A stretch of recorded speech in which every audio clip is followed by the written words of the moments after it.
What up? Like, comment, subscribe. Here we are. That's my baby. That's my baby. We're going at it at 110%. I just want 5 minutes of happiness, please. Just give me 5 minutes. And they scored. They did it. Left, feet left. What the hell was that? Oh, yeah. What the fuck are you talking about?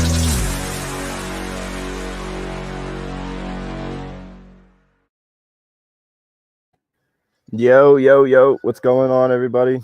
You're back with another edition of the Phlite Zone.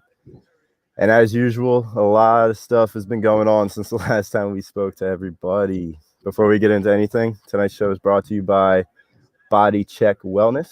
It's a line of products that promote wellness, balance, and recovery by using the full potential of hemp. They come in extracts, blends, gummies, and topicals. Use promo code A2D for 20% off your order at bodycheckwellness.com. The Eagles, my favorite team in town. They made me a pessimistic over the past year, but they still are my favorite. They're one of the favorite kids. I don't have a favorite kid, but if I had to choose, they are one of them. Most definitely. They went with a bang. Flyers just tied it. 1 minute, 29 seconds left. They were down 3-0 to Buffalo, who has 6 wins this year, but Flyers just tied it. JV 3-3. Looks like this game will be going to overtime unless they have a late rally. Let's go into the Eagles, though. The Eagles, they trade pick 6 away. That probably means no more Pitts, no more Chase, who everybody was sucking off in the Eagles fan base over the past month and a half. I'm being real. It's what we were doing. Like, you want a tight end when you already have a tight end. I don't like the Pitts idea. I'm glad that that's going to be over and it's not going to be relevant, because the smartest thing for this team to do is to draft a defensive player with the 12th pick, which I don't think they're going to do. I think they are going to take a wide receiver. I think Waddle is still going to be there at 12. And if not Waddle, if Waddle goes, maybe Devontae Smith will be there. But I want them to draft defense. I want them to go Surtain. I want them to go Parsons, maybe even Farley. But that would be the smartest thing to do. So I disagree to the poll, but I agree to the point that they should be going defense. Yeah, dude, I agree. I think they should go defense, but I'm not really sure if they will. It really depends, because there was some mock drafts that had Waddle going earlier, which I don't know if I see, and then Smith falling to the Giants. I think we should be drafting a defensive player. We do have the 3 first-round picks next year, so you can probably get some offensive players then. I was thinking Parsons. Parsons ran a crazy fast 40 time. I think it was 4.3. 4.3. He's a giant. He's giant too. He reminds me of a quicker version of Nigel Bradham, but a lot better, I guess. And but younger. Farley wouldn't be bad if you're just saying that because we haven't had a good linebacker. Yeah, that's exactly why. That's exactly why. But I wouldn't be inclined to taking Farley. I think he's pretty good. I really don't know though. Howie might pull a stinky and do something that we won't expect. Like almost drafting up to number 3 to get Zach Wilson. So yeah, George Puglisi, I'm 23 seconds behind you. I live stream it from NBC Sports Philly on my Roku, so I'm gonna be maybe 25-30 seconds ahead of you. So George, if you want to keep us updated, that's fine. If not, I will also be reacting. That was a hell of a goal by Van Riemsdyk, though. Deflection shot. They had an empty net fresh off the timeout. It is encouraging that they fought back from 3-0 going into the third period, but there's no reason why you should be down 3-0 to the Buffalo Sabres, who have won 6 games this year, who they're getting ready to sell off their whole team. And they really will, though. You had the momentum coming out of the Flyers-Rangers game, where you had Morin score his first goal. And you would have thought a 2-1 victory over the New York Rangers, who have really just babied you over the past 2 games, 9-0 and then 8-3. You really thought that 2-1 win against the Rangers would carry on to the putrid team like the Buffalo Sabres. Mm-hmm. But you get the 1 point by going into overtime tonight. Hopefully you get the extra point, and then they play the Sabres again either tomorrow or Wednesday. Yeah. They have to win that game, and I feel like they need to win that game outright. 4-0 game. It has to be. Mm-hmm. And I agree, but I really don't see that happening because they did sit Hart, so they'll have Moose and who else? Alex Lyon. Is Alex Lyon still up? He's still on the team, wasn't he? Yeah. Wasn't he a goalie like back in like Steven Mason days? Yeah, I really don't know who their backup goalie is right now. But they've been bad. They've been real bad, especially defensively. I feel bad for Hart and Moose, honestly, because last year they were fine, but then you couldn't re-sign the guy. One retired, and one just isn't the same. And they're all offensive players now. They're all offensive-minded defensive players, like we said earlier. Yeah. That's not going to work, especially in the playoffs. Maybe it will work in the playoffs because anything can happen in playoff hockey. But that defense sucks. Yeah, Lyon is the backup goalie right now. So if you think Moot, because apparently Carter's not going to be dressing for the next few games. Next 4, I think. Yeah. So, and with Brian Elliott's track record against Buffalo, maybe this was just a cough up, and he could have a shutout on Wednesday. They will be playing Wednesday night. Mm-hmm. If that were to all happen, we will be a point out. It depends what happens with the Bruins tonight. Are the Bruins playing? Oh. The Bruins aren't even playing tonight. So if you win tonight, you're 1 point out. Flyers win. We told an update. Wow. Okay. So this live reaction is going to be fake. The season this year and last has been a complete roller coaster ride. Yeah. We were the king to Ka, dude. We were all the way at the top, and then boom, no defensive players, and then boom, you're all the way down. It's kind of embarrassing because we had high hopes. We were saying the Eastern Conference or whatever our conference final is, or bust. Weren't we saying that for both teams? Yeah, for both teams. Yeah. I mean, the Sixers are looking more like they're looking better and better each game, even though they did lose the Clippers. We'll get that. We'll get to that later. That was a loss that we even called last week that they were probably going to go 4-2, maybe 5-1 on this road trip. I'll take it. You just have to have other teams keep losing just for you to. It was Provorov. Provy scored. Yeah, that was a nice deke by a defenseman too. Look. If I'm the Flyers right now, I look. If I'm Chuck Fletcher right now, I look at my team, and I look that you've obviously been struggling over the past 3 weeks. Hockey teams do have these stretches every once in a while. You need to realize that championship windows don't often stay open. I know we have a bunch of young guys and a bunch of forwards that have great chemistry on the offensive side of the puck, but you need to add that sniper and you need to add that defenseman. It's time to go all in this year. Mm-hmm. It really is. Yeah, because with the players you have now, what's up? Your window is closing. With the players you have now, some of them are in their prime, some of them are way above their prime. Mm-hmm. Like Drew, I don't in the prime anymore. I wouldn't say maybe he's a little bit above, but because you're only going to get younger from here. You're not gonna sign anybody older unless you do in the free agency next year. If you think you have another year, maybe. But I think it's important that you keep getting those young guys and getting them minutes. I mean, because they're going to help you. And if we don't win this year, I'd rather have our window longer. I wouldn't sell all these younger guys just to get an older guy for us to lose like first round playoffs. Mm-hmm. So. And to be honest, I'm greedy. Last year during the bubble, the hockey bubble, that was the first excitement that I felt for the Flyers during playoffs in years. Yeah. And I just feel like this team has way too much potential, way too much chemistry to just throw it away by not adding a solid defenseman and adding a sniper. So Let's transition to the Eagles. That's really what matters. Flyers. As much as I love every team equally, we all know what people think of the Flyers. Any thoughts? Since we know the Eagles ain't doing shit this year, another trade back down for picks would be in their best interest. It depends how far you're moving down.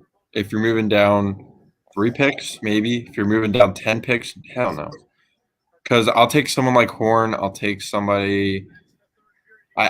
Parsons isn't going to fall. Waddle's not going to fall that far. Yeah, I don't really know.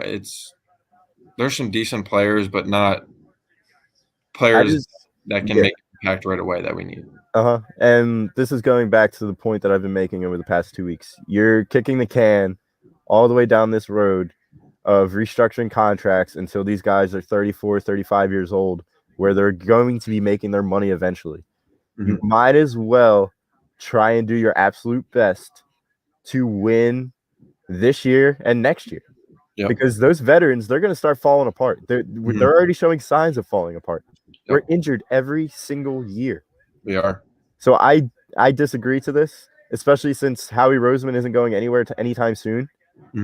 Especially since Jeffrey Lurie has his hands in the draft room. And what have they shown you over the past 4 years since drafting Carson Wentz? 5 years since drafting Carson Wentz. We haven't really got any younger. Yes. And that's a problem. Your best players from the draft in that span have been Dallas Goedert and Miles Sanders. And this is what we're talking about. We're talking about, are they worth signing to long-term extensions? Are we even capable of signing them to long-term extensions? Because of how horrible our GM and our owner have handled this franchise since winning that freaking Super Bowl. And that goes back to 7 polls ago when our show just blew up on Twitter because of that one poll calling us just youngins that don't know what we're talking about. We're unappreciative. Well, guess what? That poll gets more and more and more realistic as the days go by, as the weeks go by with this Philadelphia Eagles organization. Because when are we going to win? Because if you think we have a shot over the next 3 to 5 years, our best chance is to win now. Because this is where all of our money is with guys that are just exiting their prime. Yeah, players like BG, Cox, Brandon Brooks, Brandon Brooks, literally a lot of offensive linemen. Yeah, it is a win now situation, but it's weird how they're handling it. It's because they draft like they're rebuilding, but they have all these guys on contract. Like if you're gonna have these guys on contract, you might as well just trade them if you're not ready to win now. Yeah. Like, would you be really inclined to trade Cox? Would you? No. Actually, no. I wouldn't either. I wouldn't be inclined to trade Cox. I wouldn't be inclined to trade Brooks, Johnson, Kelsey, any of those guys. Maybe what about Graham? Maybe Slay is the only one I'd be. No, not Graham. No. Maybe Slay. Okay. Because you could get value from a corner like that. Even if he had an off year, you could get value from them. But I think if you trade any of those guys, you're not going to be getting the value that you should be getting because they're hurt. Yeah. At least once a season. Yeah. We'll get to Deshaun Watson later. I have an interesting question to pose about Deshaun Watson. What's up, Jake? Rich, Jake. what's up? What's up, Frank? What's good, everybody? As much as I want to see them go for a guy like Parsons or Surtain, I think that is the thought process for every logical Philadelphia Eagle fan right now. Is it makes sense to draft a linebacker or a corner, a linebacker to go next to the GOAT Alex Singleton, or a corner to go opposite of Darius Slay. Alex Singleton. I'm gonna get an Alex Singleton jersey. He literally was the only bright spot of the Philadelphia. He was, and what was he? He didn't even join the team till what? Maybe second half of the season. He made his spark when it was the 49ers game where Mullins threw it right at him and it was a pick six. Yeah. That's funny. Yeah, that's real funny. But yeah, Frank, I agree. I don't see it happening. But Parsons or Surtain would be great. Really would be. But I think Parsons might fall to 9, and then you'll just get them all swooped up right behind, like right below you, like last year. Yeah. I would really, really like Parsons on our team. Wow. Yeah, I think any Philadelphia fan would love to have a linebacker, considering our best linebacker over the past 3 seasons has been Nate Gary. Yep.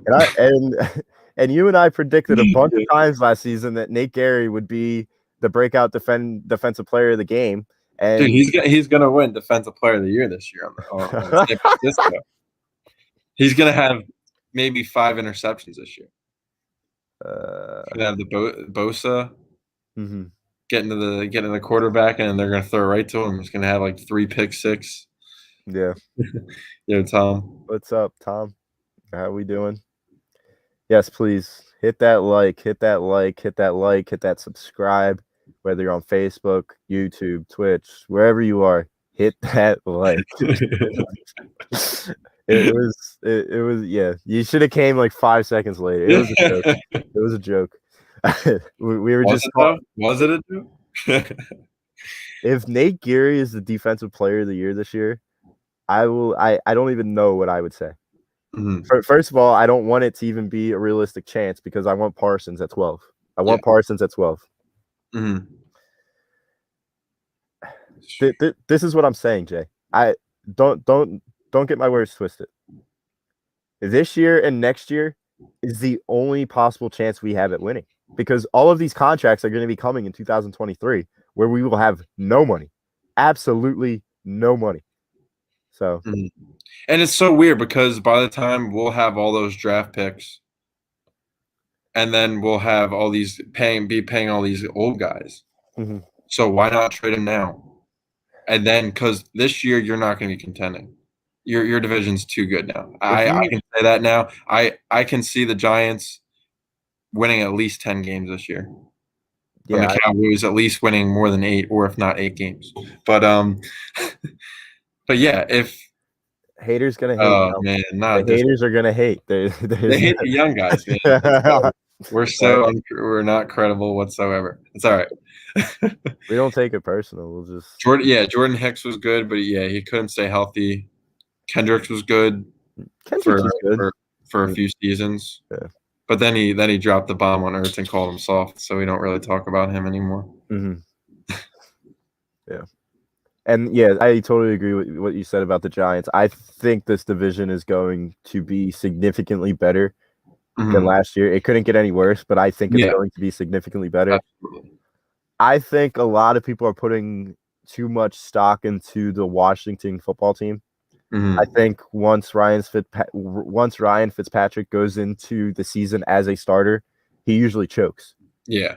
So I think by week 3 he'll be out, and it'll probably be Taylor Heineke, and we'll see what Heineke can do in his second career start. Yeah. So in my eyes, I don't think they really have a quarterback right now.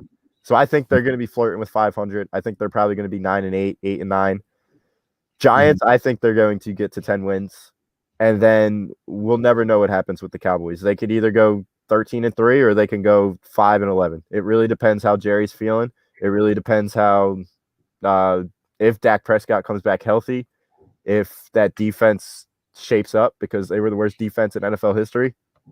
And Jalen Hurts only put up 3 points in 3 quarters against that, but we'll save that for another time. And then you got the Eagles. You got a lot of experience in those trenches if they all come back healthy, and that is a big if.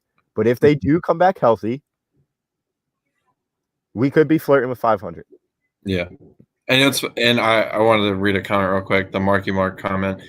Funny thing is, the Eagles trade does not happen if Pederson doesn't play Suffield in week 17. I said that was a great idea, but it set a bad example for the organization at the same time. But who cares? We're not contending. I don't think we're contending. So I don't understand your point, Jay.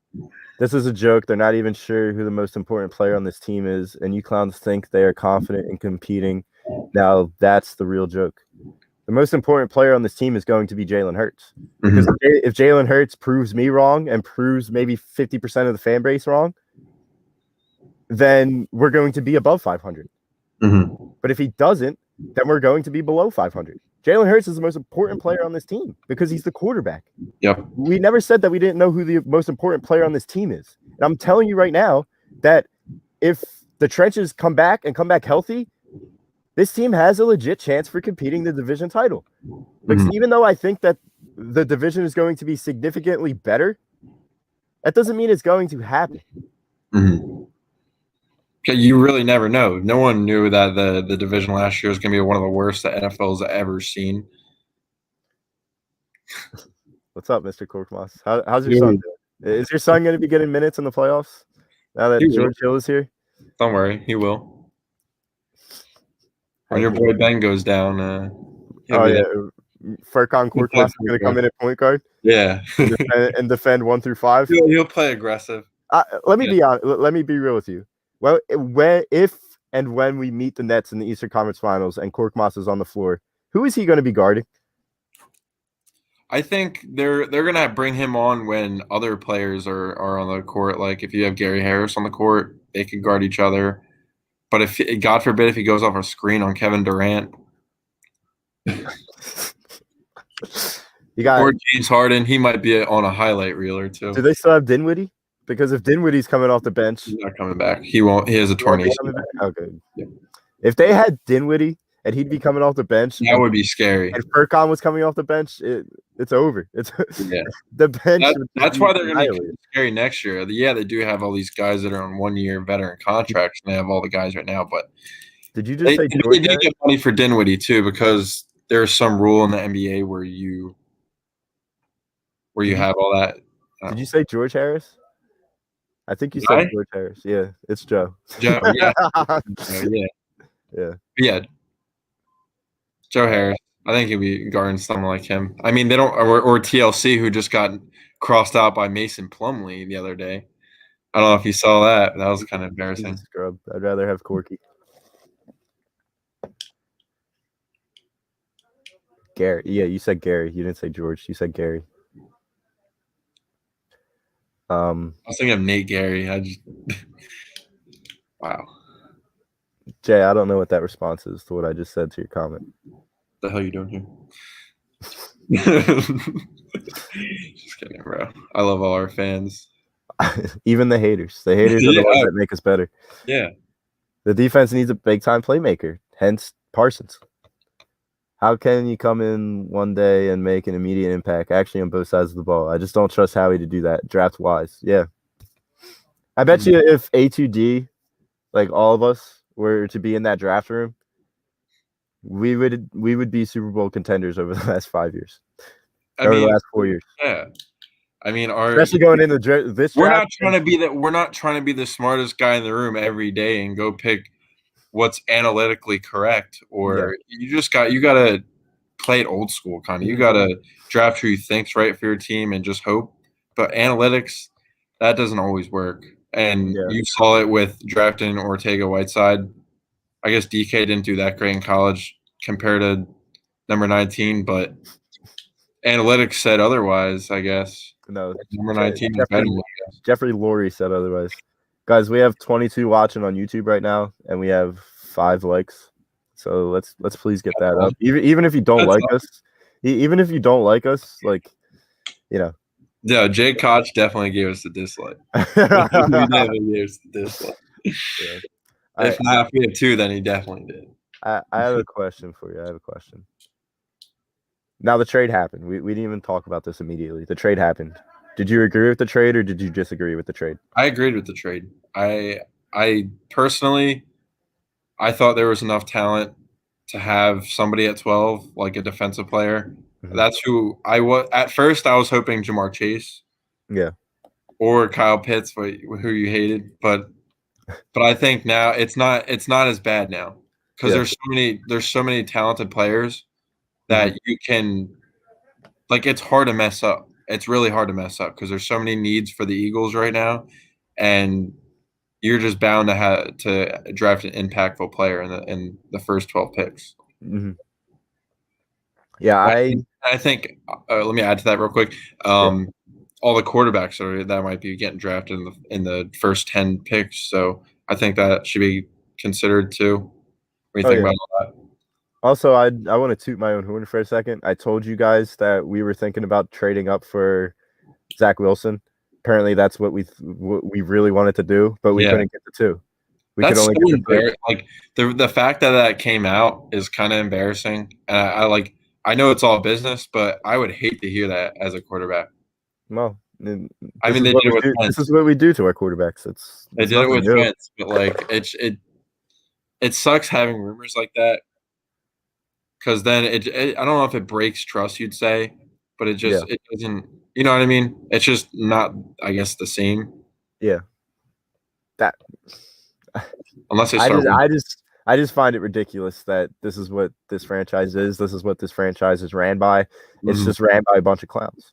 Yeah. Like I would keep on saying it. As bad as the Flyers have been over the past 2-3 weeks, they have winners in Alain Vigneault and Chuck Fletcher.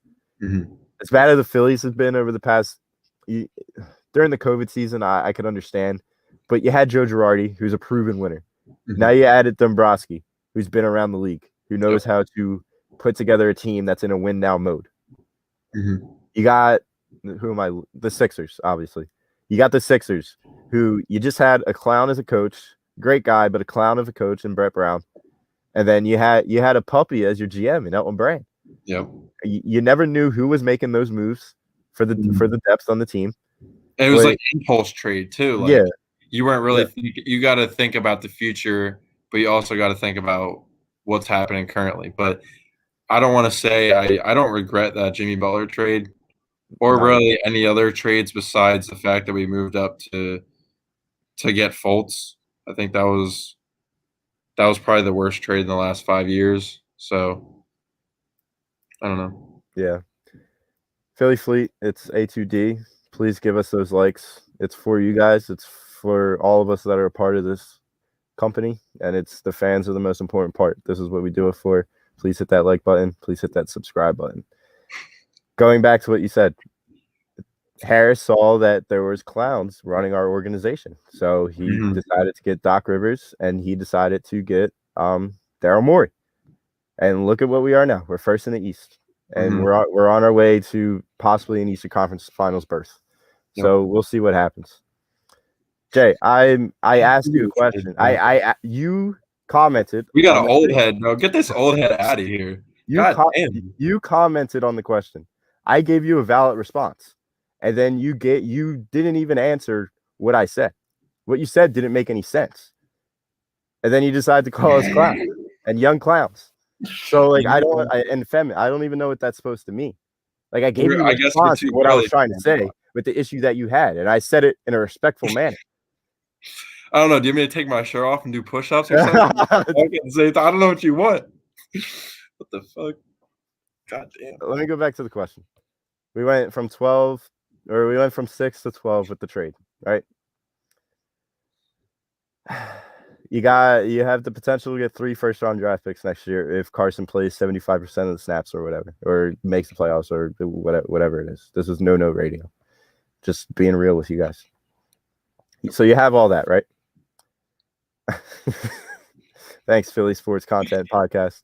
Yes, so you have all that potential next year. You have 3 first-round draft picks. You could use them as assets because that's what this organization likes to call its players and its picks. They call everybody assets, which is just absurd in my mind. You should not be calling your players assets, especially your quarterbacks, both quarterbacks. That's just absurd to me. But you have all of this stock. My problem with this trade up was you had the potential to get an absolute top 10 stud at number 6 in Jamar Chase, Devontae Smith. Whether you wanted to trade up to get the quarterback, whether you wanted to maybe stay there and hold off, see if Sewell came to you, you had the potential to get one of those studs. Yeah, and I think I heard somewhere, but the reason why they thought they wanted to trade up is because they thought that the Bengals would get Chase just because Chase played with Burrow and Burrow's trying to recruit him and stuff. So I think, because what would you have done at 6 that you couldn't have done at 12 after that? Because the only options would be get Pitts or Sartain, honestly. If Chase was gone, Yeah, well, then you pick up Sewell, because if Chase goes to the Bengals, I don't know. I then feel you like get he Sewell. should be drafted before. I don't know. Is that even possible? Well, then we also don't know if Surtain's going to be there at 12. We don't know if Parsons is going to be there at 12. It depends. It really depends on what each team needs. I think that's important because we're only here.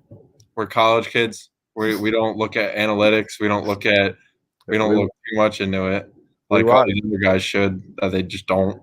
Yeah. But we watch the games with our eyes. Yeah. We study the Eagles games inside and out. Even if they have miserable seasons like last year, we study the games inside and out. I think that's what Howie Roseman should start doing, as opposed to listening to the analytics guys that maybe are here and there looking up at the field, but every single time somebody breathes, he responds how long that dude took a breath for. He writes that down for his analytic tab. So you need to stop listening to those guys. You need to start. And Jeffrey Lurie, he's a fan. He's a diehard fan of the Philadelphia Eagles. And I'm just shocked and appalled to see what he has done to this organization since winning that Super Bowl. I'm just confused. I'm sad. I'm heartbroken that this is what this Eagles team has come to. But it is what it is. It is what it is. Yeah, I agree. I just don't think we can mess up that bad. I know we've messed up before, but I feel like it's just so hard to mess up when there's that many good players on the board. Hopefully. Especially on both sides of the ball. Like the defensive players are usually going to be drafted before or after the offensive players because that's just how it is. But I just don't with all the needs we have. I just don't think it's. I don't think we can mess up. Yeah. Again, it's Howie. Did you see CBS Sports' latest mock draft since we went to 12? Just mind everybody, they had us taking Mac Jones in their previous at 6. They had us taking Mac Jones at 6. Now they have Kyle Pitts falling all the way down to 12, and we'd be getting Kyle Pitts. There's no chance that Kyle Pitts goes all the way down to 12. I can see Kyle Pitts going to like Dallas or the Giants, honestly. I could see Dallas being stupid enough to draft Kyle Pitts. Yeah, because their defense is still poor. It is poor. Their offense is – they have so many weapons on offense. It's crazy, but their defense is bad. So I don't think they'll draft Parsons because they still have Van Der Esch and they still have Jalen Smith. So yeah, they might get Sartain. Yeah. I agree. Philly sports content. I think though they will be getting Sartain. I don't think Sartain is going to be there at 12. I really don't. Parsons may be there at 12, but his value may have skyrocketed since he ran that 4.3. Like I think John Ross a few years ago ran a 4.2, and that was one of the fastest in combine history. And a freaking linebacker just ran a 4.3. Yeah. You need to have a ball hawk like that. Yeah, you have to. Yeah, hopefully he can play wide receiver too, or running back or something. He'll play both sides of the ball like high school. Yeah, that's another thing about running back. I want us to get either a Travis Etienne or a Najee Harris in the second round, because if you have one of them, you have an early second rounder, right? You have the 38th, 38, okay, 37 or 38, all right, or 39. They're in the 30s. Now, say if they draft a defensive player first. If they do, then they go automatically defense. What if they go offense in the first? If they go offense in the first, I don't think they'll go offense in the second. Because maybe there's still enough linebackers out there that can be decent, but we haven't really had any luck in the last few years with the drafting. That's like the third round. You got the guy from Colorado, Davion Taylor. He's just so small. Would be like, Mark, I totally agree with that. The one thing that is going to really help Jalen Hurts this year is if the offensive line stays healthy, and is if we have a consistent running game. And Miles Sanders has proven to you that he's not consistent enough yet. He may prove to be consistent this coming year, but he hasn't proven that yet. So you need to have a solid backup running back. and drafting a guy like ATN, Harris, or Williams, that'll give you a great 1-2 punch, especially if Sanders can't go all 16 or 17 games. Mm. I think a second round running back is a must, especially if Miles Sanders' contract is coming up soon. He's going to want an extension, and you may not be able to afford that. So if you take a Harris, ATN, or Williams, there's your replacement for Miles. That means you don't have to trade. That means you don't have to overpay for Miles Sanders, who hasn't played a full 16 games yet. You still have Boston Scott too. I know he's not going to make as much as an impact like he has like the last few years, but yeah, you still do have him. I think a bigger guy would be preferred, I guess. But I think Travis Etienne is going to be the second coming of Alvin Kamara, but that's just me. Clemson guys, dude. Yeah. Smith or Waddle or Surtain or Horn at 12. When hell freezes over, Parsons will draft Parsons. What's up, Elliot? I don't want Waddle. I don't want a guy with track just fresh off a torn ACL. Yeah. I don't know if he's going to be able to come back from that. I'm surprised that he's actually he's that far down in the draft. Yeah. Because of that.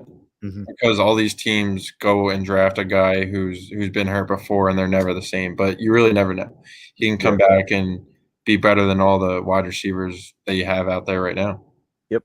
On the team. I mean, Waddle's probably better than any wide receiver on our team would be. Yeah. No, not a doubt. And that's not saying much. And another thing I want to add is like the players from LSU and the players from Alabama, they have so much talent around them. So it's really hard to see who's like the breakout star. Well, yeah. Like, because they have so many guys around them and they can't double team because there's just so much star power, you know? How well did Tua, Jerry Jeudy, and Henry Ruggs perform this year? They did not exceed their expectations. Mm-hmm. They're system play. I don't want to say they're system players, but that's usually what that is, because they're top 10 in each position. So, Rome, that's an interesting question. We'll get there in a sec. It's a really interesting question. I just gotta bring up what's going on, Rob. Rob definitely wanted to take Kyle Pitts at 6. Yeah, I'm just going out on a limb there. Hey, Rob, I did too, you Rob. definitely wanted Pitts at 6. I did too. Philly sports content. This might be the realest Eagles comment I've ever seen in my entire life. Because we do overrate the hell out of Miles Sanders. Without those 70-yard breakouts that he had last year, what would his average run per carry be? I'm not a mathematician or a stats guy, but what would his yards per carry be? It would not be good. No. It would not be good. I mean, he did have that trash O-line. He did, and I will give him that excuse, that reason for why he did not exceed his expectations once again. Mm-hmm. But my point is, you don't overpay for a running back when you have 3 solid choices that you can take in the second round. Yep. If I was Howie Roseman, I would be taking Parsons at 12. I would be taking ATN in the second round, and then I'd stock up on the defensive line round 3 and 4. Or I think you got 2 third-round picks. You go D lineman, and then you go linebacker. Yep. I think that's the perfect way you should go, but we all know that's not going to happen. Mm-hmm.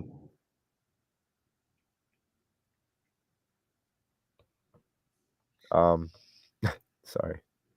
But yeah, I don't know. I really Miles Sanders is loved, but I think he kind of is replaceable because there's a lot of good running backs, and is he even a top 10 running back. Honestly, he might be number 10. Going into the season, it was debated. It was debated that he was a top 10 quarterback, and if we're gonna do the same thing that we did to Carson, we have to do it to Miles. Mm-hmm. Because Carson was debatably a top 10 quarterback going into last season. Now people rate him as the worst quarterback in the league. Mm-hmm. So you got to keep up that same energy for Miles Sanders. There's no chance that he's a top 10 running back now. I mean, and it sucks because you never really know the full potential of a running back until you have him with a great offensive line. So I don't really want to say he's not himself a great running back. It's just like it's kind of like the Carson Wentz situation, like you said. You really don't. It's not the right fit. Like no running back's kind of a right fit when your offensive linemen are a bunch of rookies. Yeah, Marky. Yeah, it was a broken ankle, not a torn ACL. I apologize for that. What's up, Brian? Yep. How we doing, Brian? And to be fair, like Brian said, Brian Lewis, he didn't get as many carries as we thought he would this year. And like towards the end of the season, once you have Hurts, then he has hands of frying pan. I feel like that the running back position won't be as important if you have a quarterback like you do, who runs, who's predominantly a runner before a thrower, and right, yeah. You can do the RPOs, you can do all the fake handoffs, but if you have a guy like that, you're not going to use him that much. You have to take a corner the first three. I mean, yeah, we have too many needs. I think you can maybe still pick up a guy. Maybe I'd have to look at the free agency market. I'm not sure if Malcolm Butler's still available. A guy like that who's been around, you maybe get him on the cheap. But you just have way, way too many needs. You need to restock that defensive line. Yep. You have to.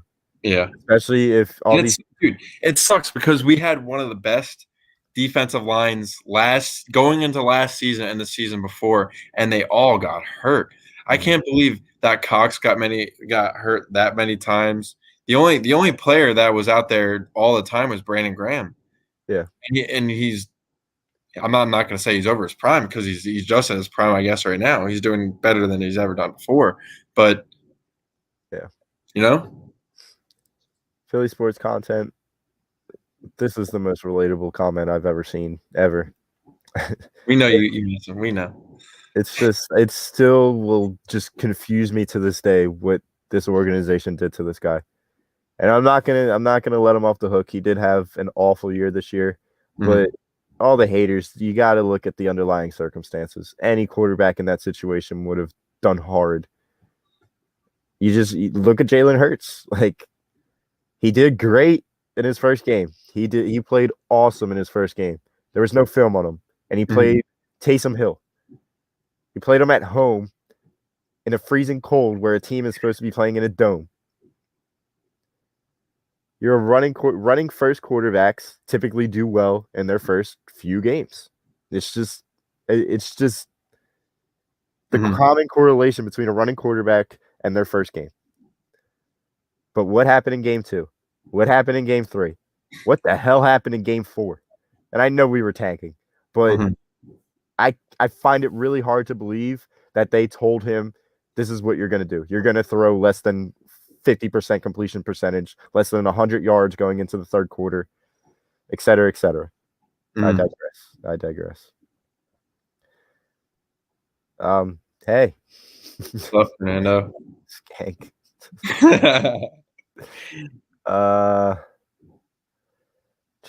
There was another comment I wanted to bring up that led into another point.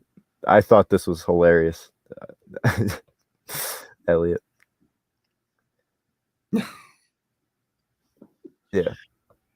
This is a family-friendly podcast. Philly sports content. Philly sports content podcast is on a roll tonight with his comments. Imagine. Yeah. How would you draft a cornerback, or would you sign a cheap one to start on the opposite side of Slay with all the needs that we have? Honestly, I would draft. Dude, I would draft because you went and got Nikhil, whatever his name is, Roby Coleman. So garbage. He was playing out of position, whatever. Come on, you're a football player and you're getting paid a lot of money and you know how to play all positions in the backfield. But he was bad. And every single guy we usually get is bad.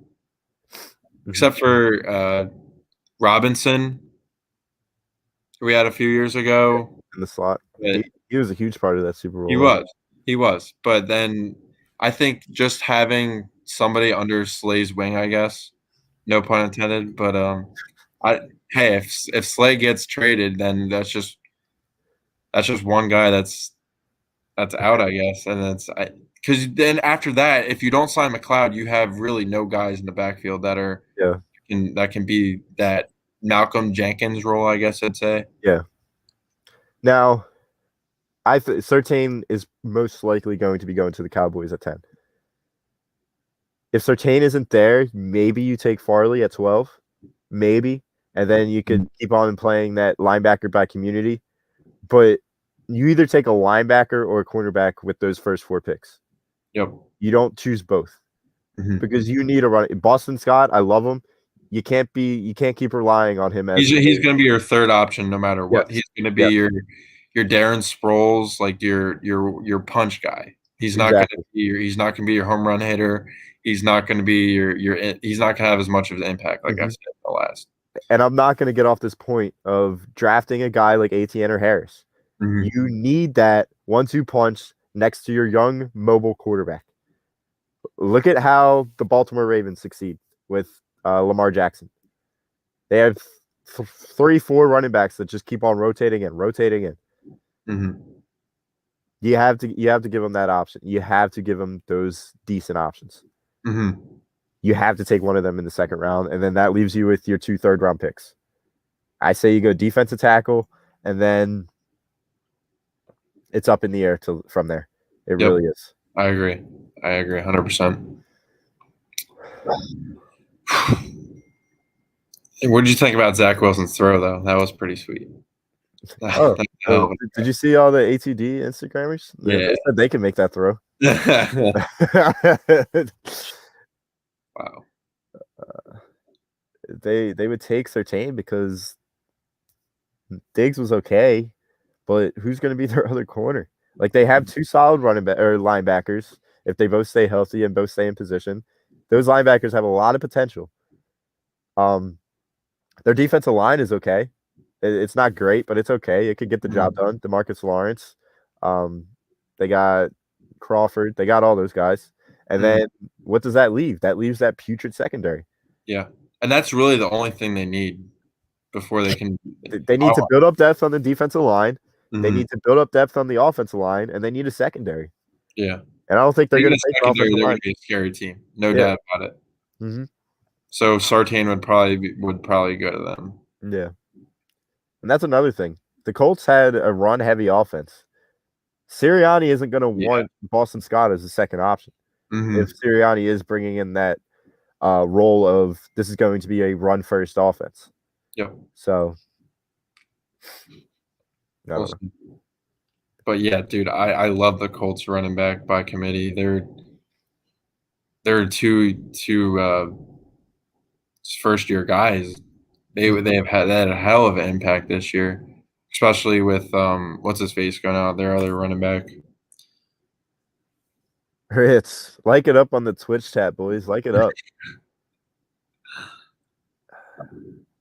Who's the Colts starting running back from like last year?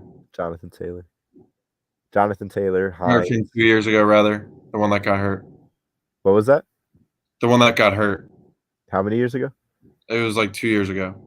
Oh, Marlon Mack. Oh, yeah, Marlon Mack. He'll be back. I'll have him too. I don't even know if they. Yeah.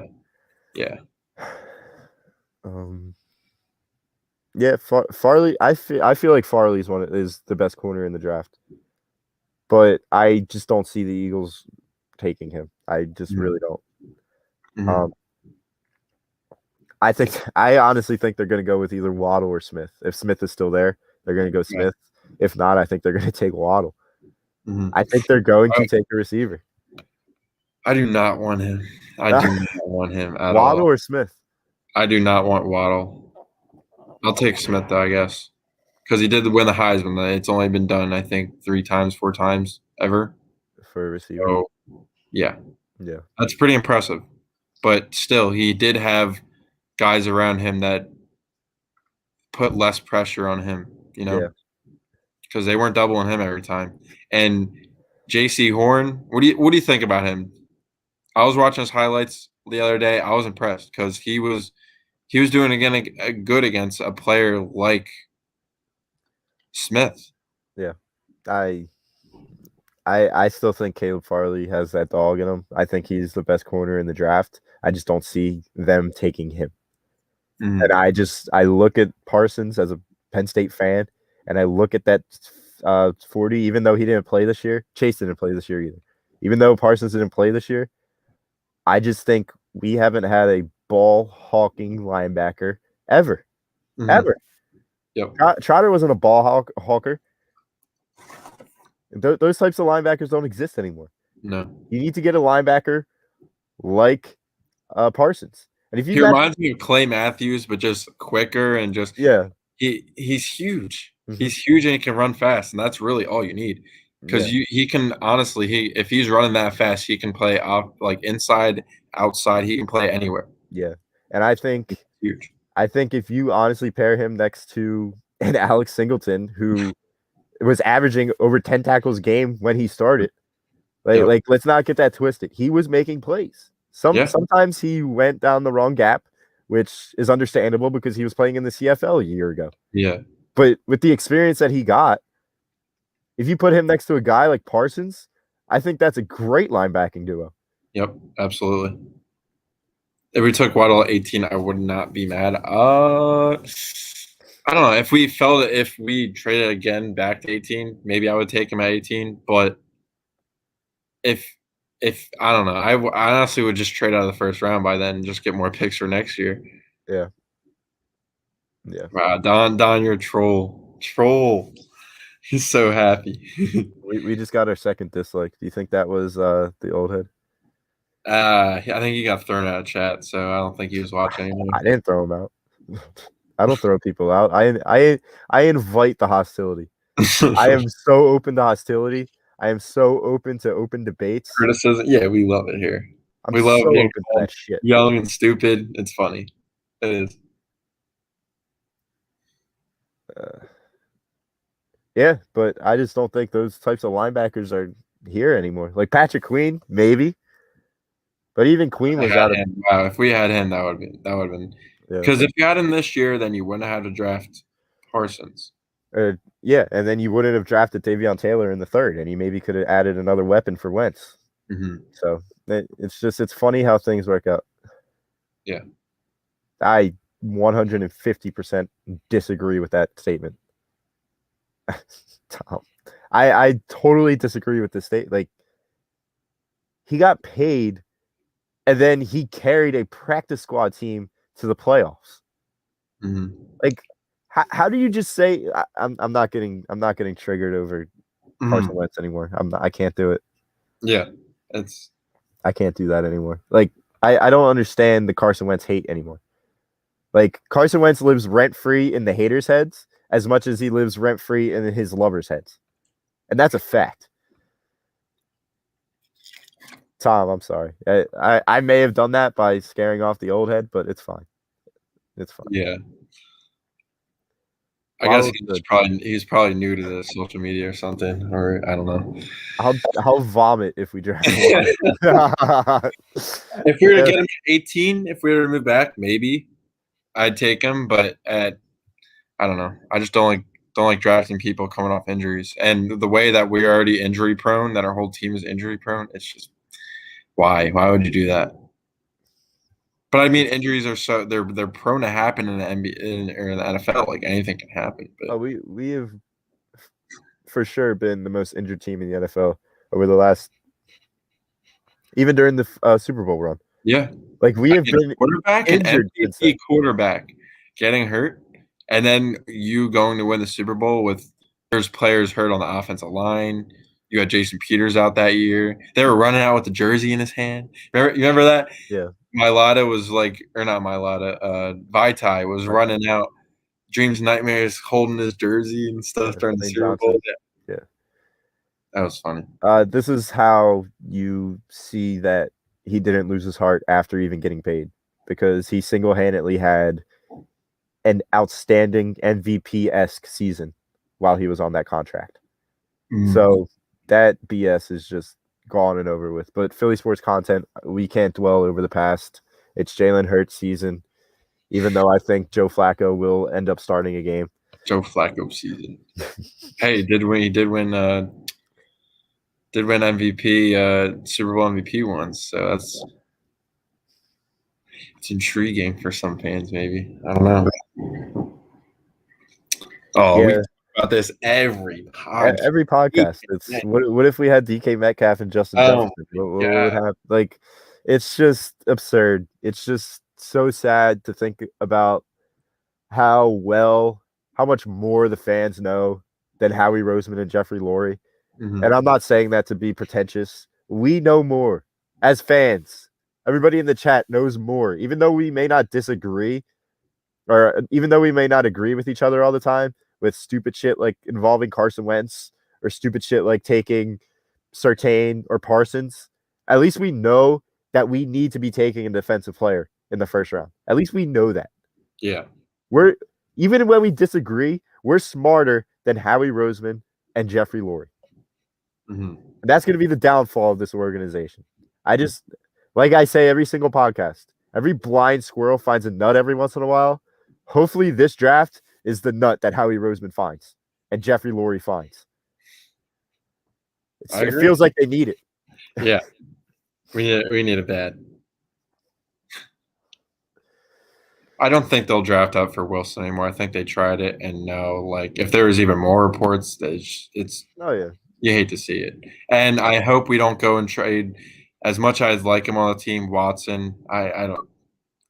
Oh yeah, I'm not going to mortgage my future. I'm not going to mortgage more than 3 first-round picks that we have next year for him. Mm-hmm. I'm going to try. He's so get what were you going to say earlier about Deshaun Watson? Yeah, I'm going to. I just don't want controversy on this team. Mm-hmm. And like, if anything was to happen, imagine drafting 3. I mean, he probably went down. You could probably get him for 2 first rounds, but yeah, we're gonna talk a little Deshaun Watson, then we're gonna get into the Sixers, and then we will discuss our Philadelphia Phillies hot takes and bold predictions for this year, because we will not be on again until next Monday, and they would already have played a series. So we'll give you our prediction for the Phillies. So stay tuned for that. That'll probably be around 11:10ish, 11:15ish. Mm-hmm. And then we will be talking about the Sixers. But before that, Deshaun Watson. This is a lot of shit, and a lot of accusations are coming out on Deshaun Watson. It's just a touchy subject to talk about. If we're just talking straight football and we're under the assumption that everything's fine, he's going to be cleared, his trade value is going down, and we have a shit ton of assets right now. We have a shit ton of assets. We have a shit ton of value that we could just throw at teams. And that could even be for a Russell Wilson if Russell Wilson's unhappy. Yeah. But like, I want to say, like, I'd rather mortgage a player that's in their prime right now for the Eagles rather than a first-round pick that might be a top 10 next year. Yeah. So.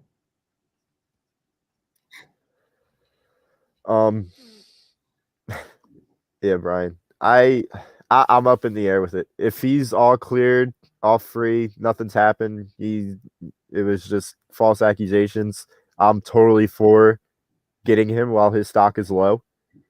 But that's a very big gamble. That's a very big gamble, because if everything's true and something were to happen where he gets suspended and gets press charged, jail, whatever it is, that's a scary thing to do. So even though I am a gambling man, you are a gambling man. Shit ton of money from the NC. I got screwed by Oregon last night. So close to hitting that parlay, but I don't know if I'd be willing to risk that. You know what I'm trying to say? Because right now I think his value is only 2 first-round picks. Yeah, and you have 3 of them next year. So that's gonna be interesting next year. Hopefully, Howie's out before then. He won't be. He won't. Yep, he won't. Yeah, it's just it's a touchy subject to talk about, because you don't know what's happening. You don't know what happened. Nobody knows exactly what happened except for the people involved. So you can't really talk about it. And the only thing we could really say is, are you willing to take the gamble? I'm not willing to take that gamble. Neither am I. As much as I'd love to have – I would love a Watson that didn't have all these accusations against him and all this other BS. But just with that, I don't think that that's the right – maybe it's the perfect because we're just as toxic as the Eagles organization is. But yeah, I don't think they will. But Another thing I have to say about this whole situation, let's take out all the controversy, all the drama to begin with. Let's just talk straight football. Yes, Deshaun Watson is a great quarterback. Yes, he puts up a lot of numbers.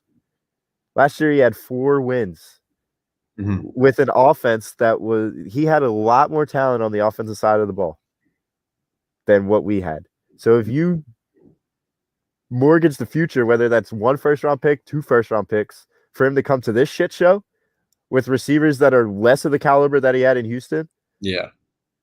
With a defense that is just as bad as he'd be coming from one dumpster fire to the other. Yeah. It's not a question about whether he could put up numbers because, yes, he can put up numbers, but can he win football games? And I know he has won a lot of football games in his career, but last year was just awful. Last year was just awful. I gotta stop looking at the chat when I'm going off on my tangent, my serious tangent. My eyes just go to the chat, and I just see shit like this when I'm in the middle of I'm in the middle of a good tangent, and I just see shit like this. I gotta stop looking at the chat. But yeah, will Deshaun Watson put up the same numbers if he were to come here? Yeah, probably. Will he still have 4 wins? It's possible. Because the roster's just as bad as Houston's roster. Yep. It's one shit show to another shit show. I don't think. Yeah, that would never happen. Jackson. I would sell off a lot of my personal items to get Trevor Lawrence, including whatever the Eagles have to offer for that. But that'll never happen. It's great to imagine. Eagles fun fact: Eagles backup QB has played at least 2 games, 12 out of the last 15 seasons, and last 8 playoff games. Wow. Now, here's just a question for the Carson Wentz haters. I know Carson finished 2 regular season 16-game schedules. His rookie year, which he didn't make the playoffs, and then the year where he carried the practice squad into the playoffs and got ended by Jadeveon Clowney. Are 12 out of those last 15, are 2 of those by Carson Wentz? Because if you're saying that he's injury prone, why is he not consistently, but why is he one of the only quarterbacks to finish a 16-game regular season if he's injury prone? It's just a food for a thought. You already know my you already know what I think about this. Yeah. That really is. I'm not going to necessarily – I did say before, but I kind of saw where Wentz is coming from and the situation. But I think Jeffrey Lurie, and Howie Roseman, they thought he was injury prone. He's got crazy hits on him that were illegal. That's not his fault.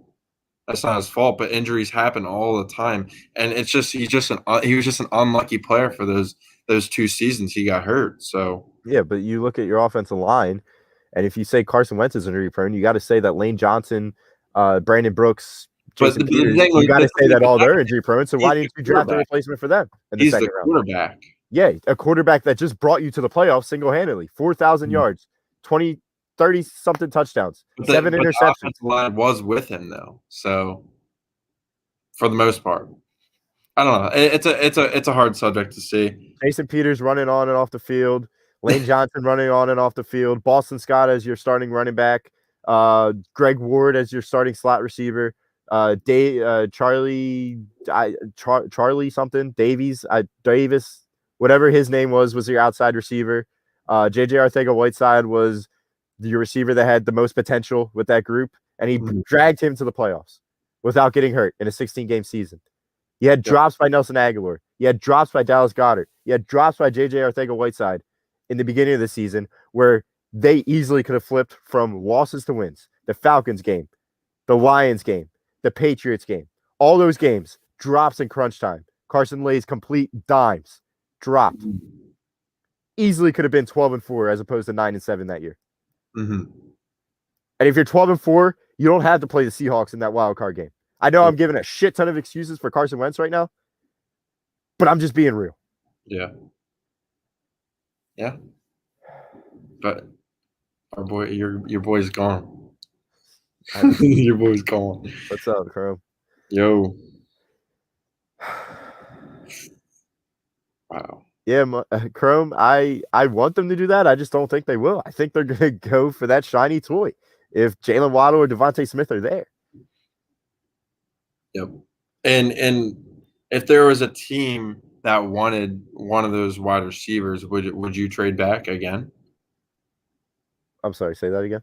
If there was a team that wanted a wide receiver or a wide receiver like Waddle or Smith, would you trade back again to get possibly more picks in the future, but If still Par- have If but Parsons still is have still on the board, the defense? if Parsons or Farley or Horn are still on the board, yes, Okay. I would trade back. Mm-hmm. But that's only if those three players are on the board. You trade back too far, your pick is it's Well, kind of I don't know. It's yeah. not as good as having that 12th pick. I think the 12th pick is it's not perfect, but it's manageable to get a very good player. Mm-hmm. I hope he doesn't. I really don't want an offensive lineman unless Sewell falls. I do not want an offensive lineman. Yeah. So you could maybe – so you got Eagles at 12, Chargers at 13, Minnesota at 14, New England 15, Arizona 16. I wouldn't go past the Patriots. Mm-hmm. Because if all three of those – I wouldn't go past Arizona because if all three of those guys that I just said, Horn, Farley, or Parsons are still up there at 12, I'm okay with taking any of them. So if you trade maybe with New England or Arizona, I'm fine with that, but you don't go past Arizona. No. Don't go past Arizona. But yeah. Yeah. No comment to that. I'm an Eagles fan first.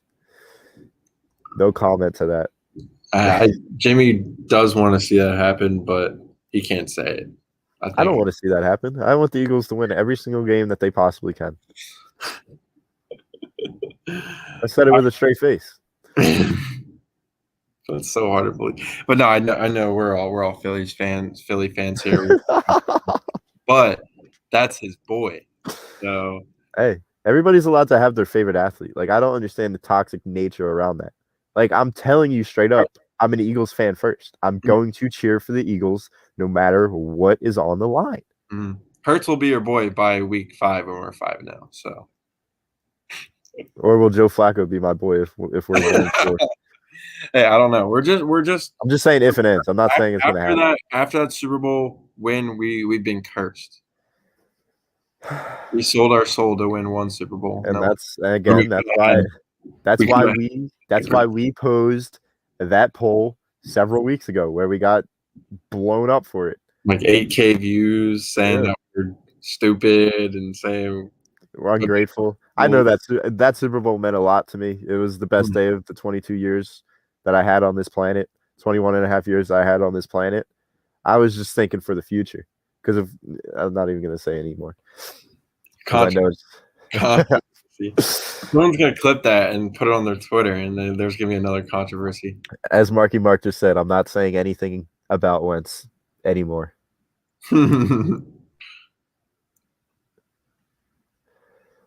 Because people had an obsession with Jerry Jeudy and Henry Ruggs. Now, could that be happening with Devontae Smith and Jamar Chase? It just might be. You never know. We won't know it. And it really depends on what kind of guys are landing where. I mean, CeeDee Lamb didn't get a full season with a good quarterback. Uh-huh. He I don't know who they had. Offensive line. He had Ben DiNucci as his quarterback. But there was also he was also the third option on the team. Mm-hmm. So he could have got hit. So I don't really know. I really hope Waddle isn't that guy who does that, but whatever. What's up, Don Don? I had your comment up earlier. I don't think I ever said what's up, Don Don, though. You're welcome, by the way, for trading out of the top 10, because that means you're probably going to be getting an offensive weapon that you'd like. What are my thoughts for Howie trying to trade up for a quarterback? I called it from the beginning. Howie Roseman is obsessed. Jeffrey Lurie is obsessed with quarterbacks. Mm-hmm. And whether they want to admit it or not, I looked at the chat again. Whether they admit it or not, they really loved Zach Wilson. Mm-hmm. I said I didn't necessarily agree with it, but I was calling it. And if the Jets and Joe Douglas were to say, yes, you got yourself a deal, a month and a half from now, the city of Philadelphia would be burning down because we would have drafted Zach Wilson with the 2nd overall pick. Wow. It's just that's what it would have been. Do I agree with it? No, because you just drafted a guy that you called Russell Wilson just last year. Mm-hmm. And 3 games doesn't really show you how good a player is. I think that we should just give him a chance and not worry about anybody else in the draft as far as quarterback goes. We already do have some controversy with Flacco, so yeah. According to some people in this town on the dial, but that's another discussion for another time. Whatever. Doug is definitely a part. What's up, name brand? Doug is definitely a part of the discussion for selling his soul for that Super Bowl ring. Mm-hmm. Which, look, Doug is starting to grow on me each and every day. At the end of the day, I still think he was a god-awful X's and O's coach. He was god-awful in-game adjustments and in-game decisions. And he had huge balls. That's by the end, he was just being stupid. By the end, he was just being stupid. Whether that was decision coming from up top, which I don't know. You can never roll it out with this organization. But yes, Doug Pederson is a Super Bowl winning head coach. But I think Frank Reich and especially Jim Schwartz, as much as Jim Schwartz gets roasted in this town, you take out the Super Bowl, that defense was a legit top 10, top 8 defense. Yep. Without Jim Schwartz, without Frank Reich, we're not going anywhere. And without Howie Roseman finding his nut that year, just nailing every single free agency signing, we're not winning that Super Bowl. So Doug had a lot of help around him. He did. And not to mention his ex-future franchise quarterback having an MVP season. Sorry, Tom. Tim. Oh, my gosh. Tim, if we draft Mac Jones, I'd honestly probably start crying. I don't know. I'd personally go to one of their houses and just scream. I wouldn't let them sleep. That would be so embarrassing, honestly, because Mac Jones, I honestly don't think he's even a top 3 quarterback or top 4 quarterback in the draft. Yeah. I think there's players that are better than him. Yeah. But here's something we really have to consider. Mm-hmm. Mac Jones and Joe Flacco are very similar quarterbacks. Mm-hmm. And they made it abundantly clear that they're not completely sold on the next Russell Wilson that they drafted last year. Mm-hmm. Because I 110% believe that they were trying to trade up and get Zach Wilson. Yeah. What's the next best thing to Zach Wilson? Mac Jones. If you take Mac Jones at 12 and you have Flacco mentor him and you trade Hurts for value, I feel like that's not completely out of the picture. Do I agree with it? I don't know. I'm up in the air. Mm-hmm. Uh-oh. I pissed somebody off. Tom, this is one thing that you and I definitely do not agree with, and that is Doug Pederson being a good X's and O's in-game adjuster of a head coach. Because is Howie Roseman and Jeffrey Lurie in his ear while he's calling plays? Are they in his ear while he is going for it for a 2-point conversion against the Baltimore Ravens? Was that Howie Roseman and Jeffrey Lurie's idea? No, I think that was Doug Pederson's idea. Mm-hmm. And his game plans were putrid. And whether that's the front office telling him not to run the ball as much as he should have, I don't know. I don't know if I could believe that or not. It's possible, but nobody really knows. Mm-hmm. And I do give Doug Pederson the credit because he was the Super Bowl winning head coach. I'm just saying that he had a lot of help around him in Jim Schwartz and Frank Reich. Yep. And Howie Roseman nailing every single free agent in that 2017 offseason. Yeah. It's a hard one because I did like Doug a lot, but you don't regret firing him, do you? Do I regret firing him? Do you regret the Eagles firing him? You don't really know until this season what happens. That's a good question, because if you don't fire him, that means Carson Wentz is still here. And if that means Carson Wentz is still here, wait, what'd you say? If Doug was still here, Carson would still be here. I don't think so. Because just so that they didn't talk for like 10 weeks or something like that. I think that was absolutely crazy. I don't think Carson talks to anybody when he doesn't have to. That's just how he is. He's an introvert. Okay. I'm better than I do, Jimmy. All right, let's just make it a hypothetical. Let's just make it a hypothetical.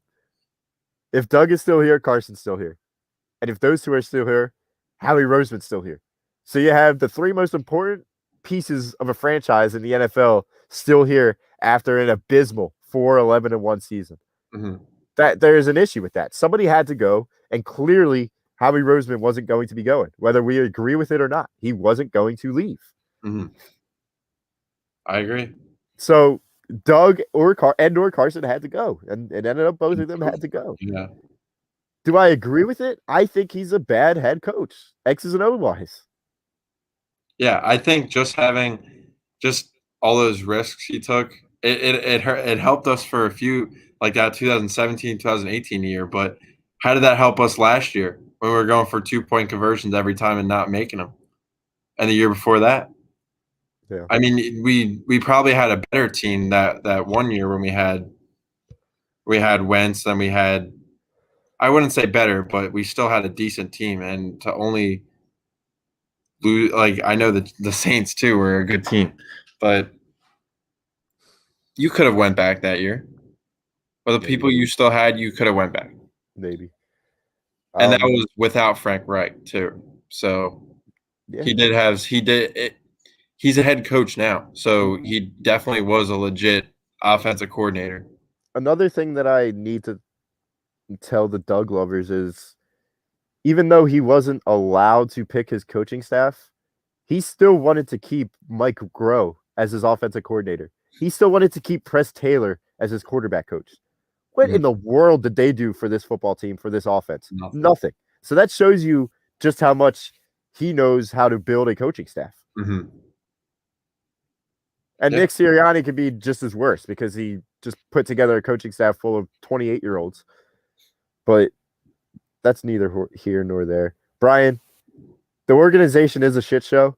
I just don't know if you're calling our show a shit show, or whether you're calling the Philadelphia Eagles organization a shit show, as you're agreeing to us.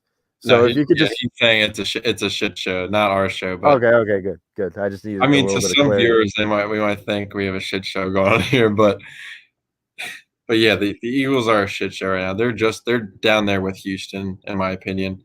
But they do have those draft picks that might come in handy next year, with losing Wentz's record high. What was it, like, dead cap? Yeah. Yeah. It's crazy. Yeah, thanks for the clarity, Brian. I appreciate you. I appreciate you as a fan. I appreciate all of A2D's listeners. I appreciate everybody that does shows for A2D. We all keep this engine going. We all do. It's time to transition into a little bit of Sixers talk and a little bit of Phillies talk before we get going. The Sixers, just as both of us predicted, this road trip has gone pretty well. It's gone pretty well. The Clippers game was obviously a disappointment, but you can't expect much out of a team that doesn't have their MVP. Yeah. And like we said last week, Ben Simmons, he should be doing a lot more on the offensive side of the ball. I don't want to say he's struggling, but after he hit that three, you need to start showing me that jump shot at the top of the key. Mm-hmm. And Yeah, Go ahead. I agree. You already know how I feel about Simmons and how I think that sometimes he just shouldn't be as aggressive as he always should. I think he should also be knocked down every single game by a player like Zubac for him to get aggressive. After he got knocked down, that's a Ben Simmons we need to see in the playoffs. And we need to see some flashes of that now. Yeah. Especially with Embiid out. He looked great. He looked great. I mean, he did turn the ball over, and it was sometimes overly aggressive to where he got offensive fouls. But just that aggressiveness he had, going right in the lane and dunking on people, almost dunked on Kawhi, and you love to see it. You love to see it. And the team against Clippers, they weren't terrible. They weren't terrible. The Clippers are an extremely deep team, and I just people don't care about that. I guess that Embiid is still out, and you lost Dwight Howard again because of you lost Dwight Howard, and you had no big man except for out the mud. But B-Ball Paul. B-Ball Paul was the biggest guy on the team at not the biggest guy, but Simmons was. Yeah. But he was playing center. Mm-hmm. But if you have Simmons playing against somebody else's center, that's just one less guy that's going to be guarding Kawhi or Paul George, and that was such a hard game to win. Yeah. But I don't think that should take any credibility or it should take any credit away from how they did this road trip. So I'm impressed. Yeah. As of right now on this little road stint, they are 2-1. They have the Nuggets up next, and you just gotta hope and see that what we predicted comes true. Because if they come out 4-2 or 5-1, whatever it may be, it'll be fine. Because you had that road stretch going home, you still play the Cavs again. Like I mentioned to you, like I think they're better with Embiid or without Embiid against a team like the Cavs because they're all young, and Embiid kind of slows the game down a little sometimes for the Sixers. Yeah.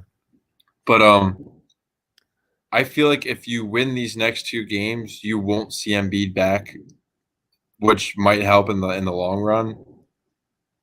You really don't know because he's back on the court practicing and stuff. But I don't want to rush him back to where we can't use him in the playoffs. I don't want to say I don't care about the MVP, but I don't think that should be on everyone's minds. This is a year that we have a legit chance to win the championship. We have a great head coach. We have Daryl Morey, who added a piece like George Hill, which is and we'll talk about that in a sec. That'll be in the next. Might be vital. Comes down to the playoffs. Mm-hmm. The Sixers, obviously the NBA trade deadline happened after our show last week, so we haven't had a chance to discuss just went down. There was already a huge buyout, and LaMarcus Aldridge going to the Nets. How confident are we that we have a legitimate shot against the Nets? I'll answer my own question first. I love the George Hill signing or trade. I still think Kyle Lowry or Zach LaVine or a guy like that would have put us over the top, even if it meant that we had to get rid of two vital pieces, including first-round picks, second-round picks, et cetera, et cetera. I think that would have put us over the top for sure. But I still have confidence that we can make it to the finals. I still have that confidence. Yep.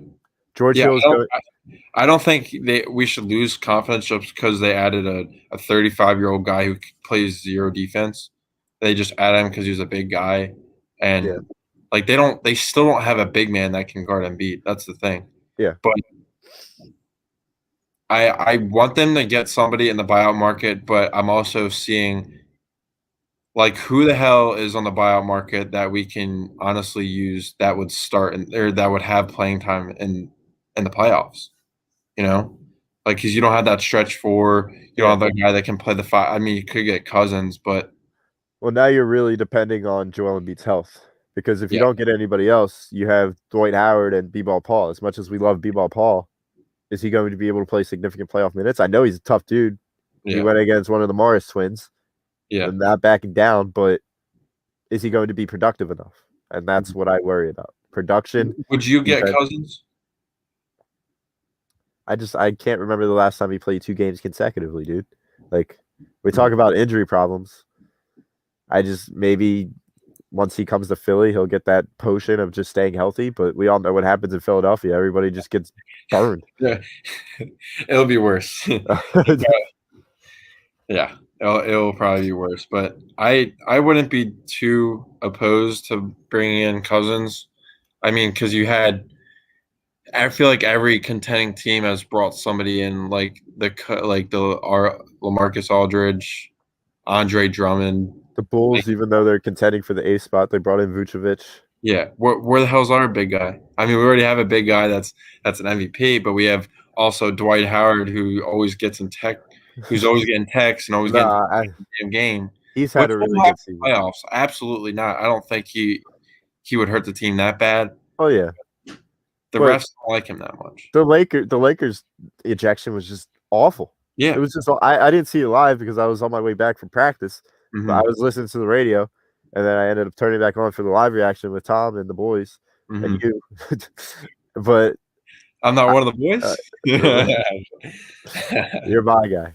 Yes, but yeah, that ejection was just awful. But the Clippers one, that was awful on him. What are you doing, dude? Like, yeah, I do want to add. I really do want to add Cousins just because of that he's a big guy. He's 7'1", 7 foot. You always throw bodies out there. Yeah. Yep. And I don't know. I don't think it's going to cost you much. No, absolutely not. And that's why. That's exactly why. Because it's not going to cost you anything. It's. I wouldn't say it's a high risk, but it's like a moderate risk. Yeah. Or no risk, moderate reward. You know. Yeah. Like he probably won't play that many minutes. He'll probably be sitting on the sideline with nice shoes on or something come playoff time. But it just with Embiid's health right now, you never know. Mm-hmm. Yeah, Brian, I wouldn't be opposed for you to come back on the Sixers side, but you just got to make an oath that you'll never leave again. You know what I'm trying to say? Like when things go rough and we go through the process 2.0, you can't just be leaving. Yeah. Like that's the only thing I have to say about that. I think that's the most logical and most fair. The Bulls will be a playoff team next year. Don't worry.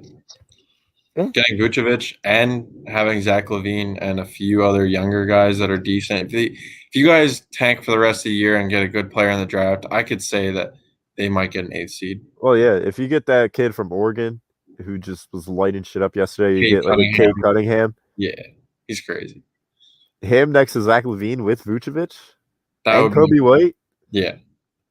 I mean, hopefully it ends up good for you guys and not like the Timberwolves who can't play all three at the same time. Anthony Edwards, Karl Anthony Towns, and Russell, I think only played maybe 2 games together this whole year. Like one of them's always been injured or something. So sorry, I misread that, Brian. I thought you started off as a Sixers fan and then you went to the Bulls because of Jordan or whatever. If you were never a Sixers fan and you just want to come on to this side now, I mean, who the hell am I? I'm 21 years old. I can't tell you that you can't be a Sixers fan. I'm just telling you what probably most Sixers fans will tell you.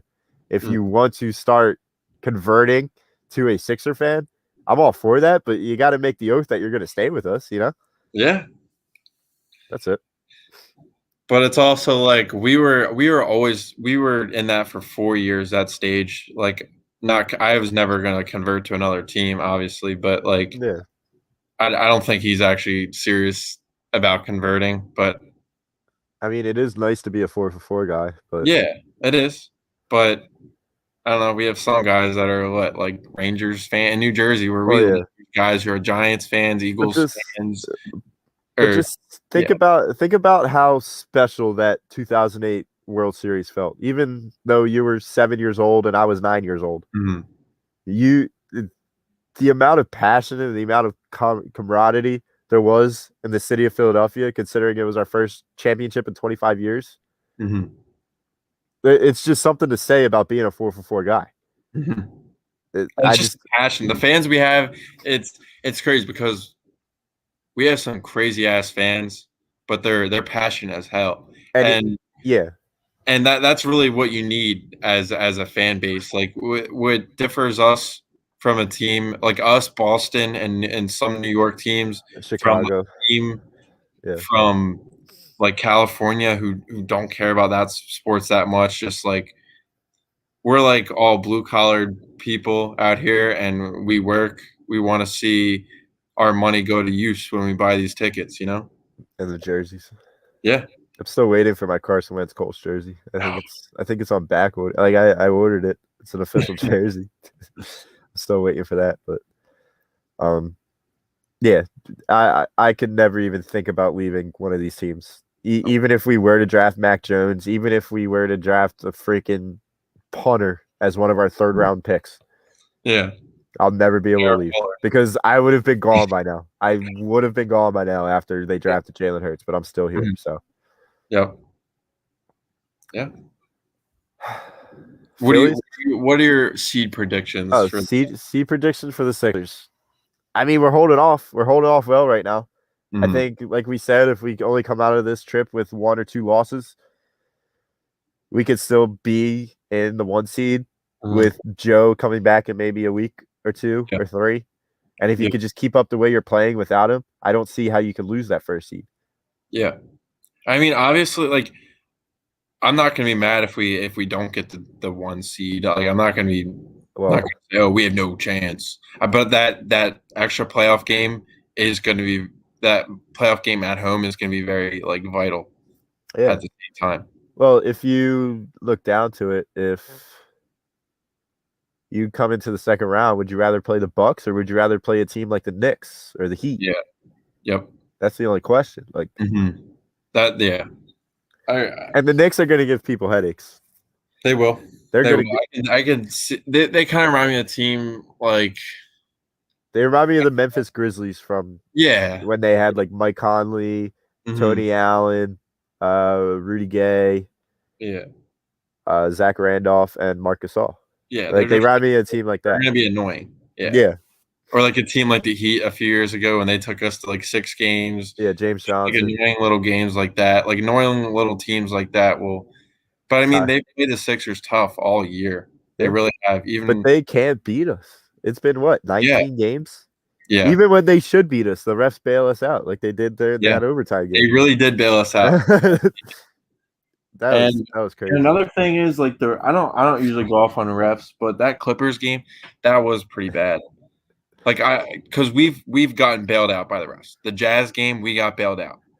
Let's not like there were some calls that usually aren't called. All right, but then I'll throw the Bucks game. The Bucks got bailed out. Yeah, it happens it happens on both sides. Yeah. So it's not really like anyone's fault because it happens to both teams, but it's just who's lucky and with it and who's not. Like we've been pretty lucky for a few games. Like the 2 games against the Knicks that we had in the last month, like we got I'm not gonna say we got bailed out usually, but there were some calls that usually aren't called in the playoffs. They usually let you play it a little bit more in the playoffs.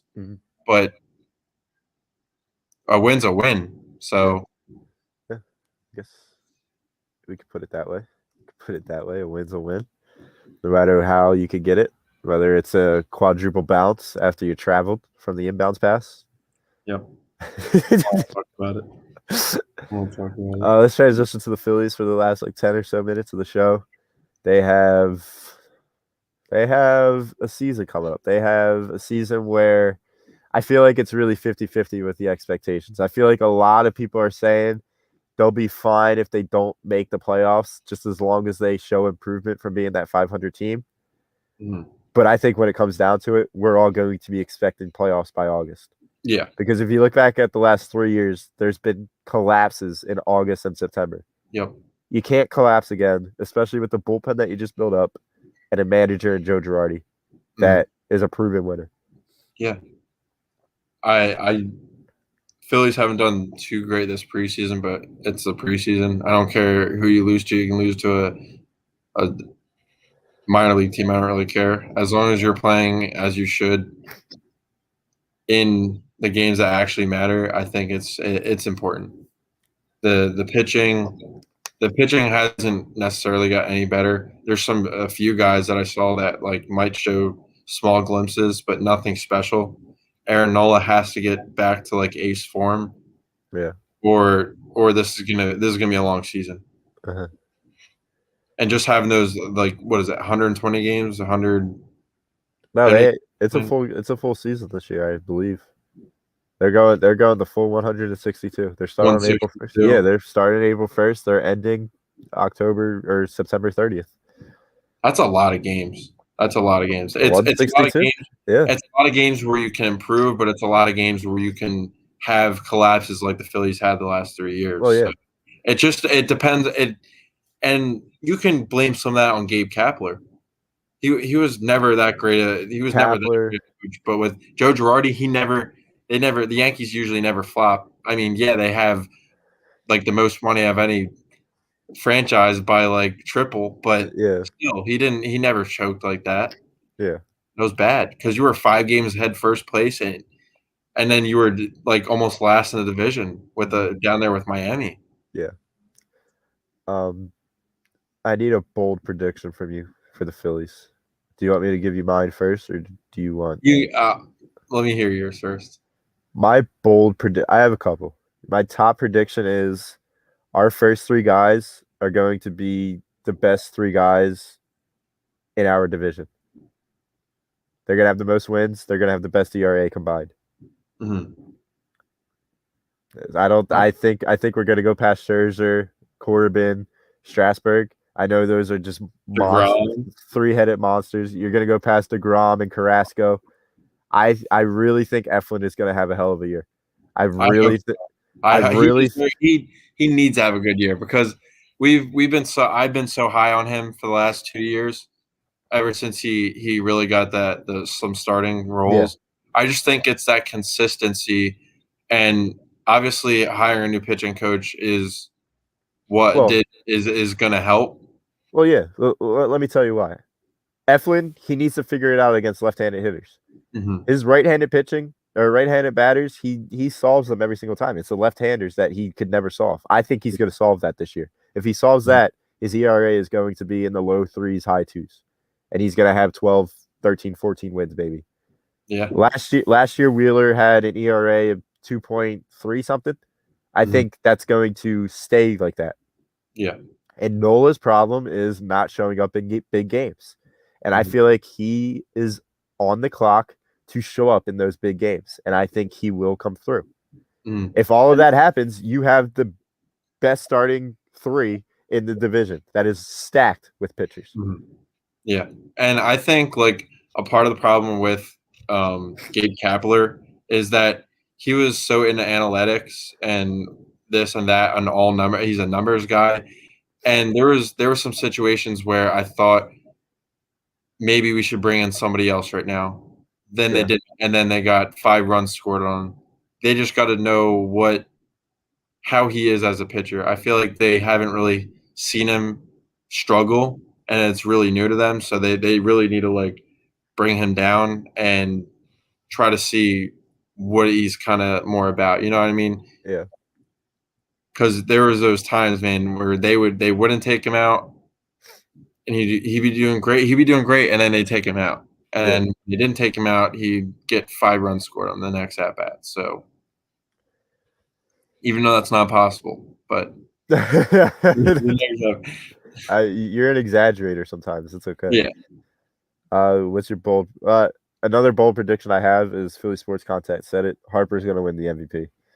I just think he's going to have that type of year.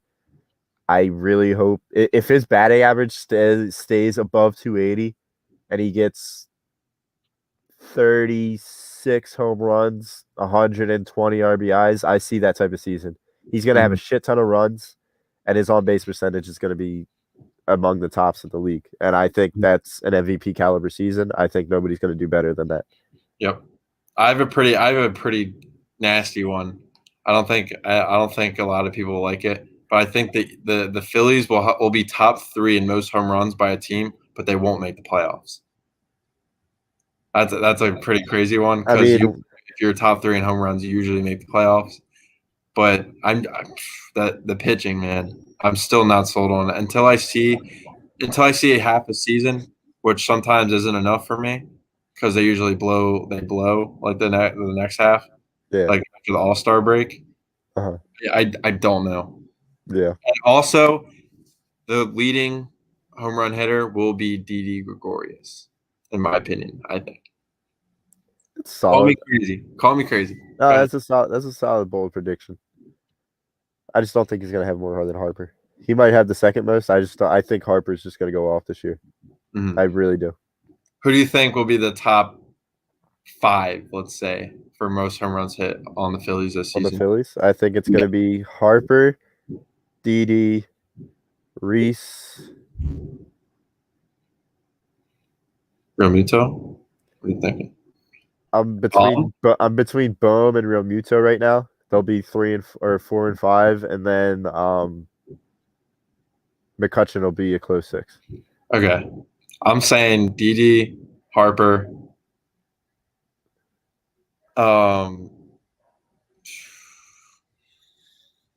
one's a tough one because I'll probably say Realmuto for 3, and then Baum for 4, and then Where's Hoskins?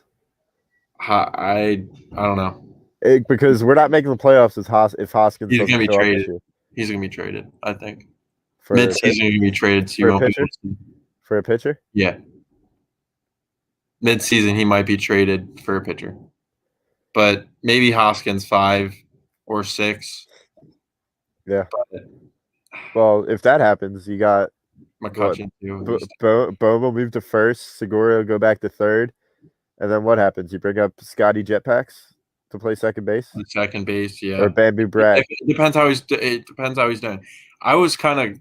It's kind of crazy that I had Roman Quinn, who's the most injury-prone player I've probably ever seen. I don't think he's ever played a full season in his life, even like when he played T-ball. Even when he played T-ball, it's that bad. But I hope that Scotty makes a comeback because he is an important player at the end of the day. We had so much high hopes for him the last few years, and last year he wasn't doing that great. But the 2 years before that, he was doing great. He's doing fine. He fell off at the end of the season, but everybody did. We need the consistency.